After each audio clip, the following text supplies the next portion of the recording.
Education without morals is like a ship without a compass, merrily wandering nowhere. Martin Luther King Jr. Book name Naitik Shiksha Bhag 1. Moral Education Part 1. Indian dignity was at the highest level in ancient times due to education being controlled by sages and imparted through Gurukul methodology. As a result, a great human character was molded along with wisdom and intellect. However, in today's time, the education system seems to be focusing on preparing students to do certain jobs and it lacks the building blocks to ensure emotional stability, rational intellect, and character building. Pandit Shri Ram Sharma Acharya, the sage of the era, decided to eradicate flaws of the education system and started a school with the above focus at Shantikunj in Haridwar, India, under his great plan of unleashing a new era in humanity. The primary purpose of the school was to mold character and thereby uplift the society. This school has been quite a success and has produced several ethical, self reliant, rationally intelligent, and responsible citizens. To begin similar practices at all other schools, he proposed a syllabus around moral education.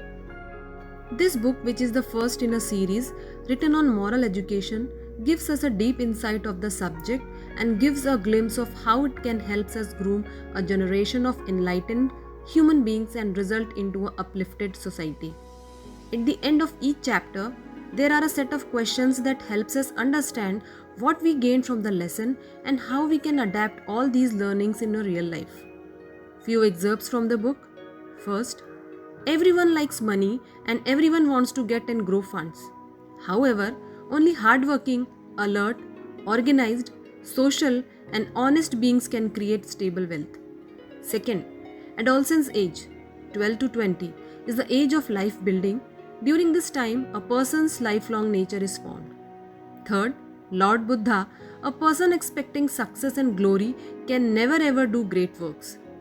Fourth, in reality, heaven is a mere sense of self-satisfaction because in the entire world this state gives eternal peace. Fifth, the one who cannot oppose injustice should be called impotent, lifeless, and semi-dead. Sixth, every religion has spoken against non-vegetarian diets. Jesus said no to meat in the Gospel of the Holy 12. Seventh, for thousands of years we have been slaves to foreigners and heretics because we lost the sense of independent and rational thinking. Few topics covered in the book. First, adopt a sense of duty. Second, take a path of honesty. Third, nobility and decency in youngsters. Fourth, heaven and liberation in this life only. Fifth, taking care of health. Sixth, marital life.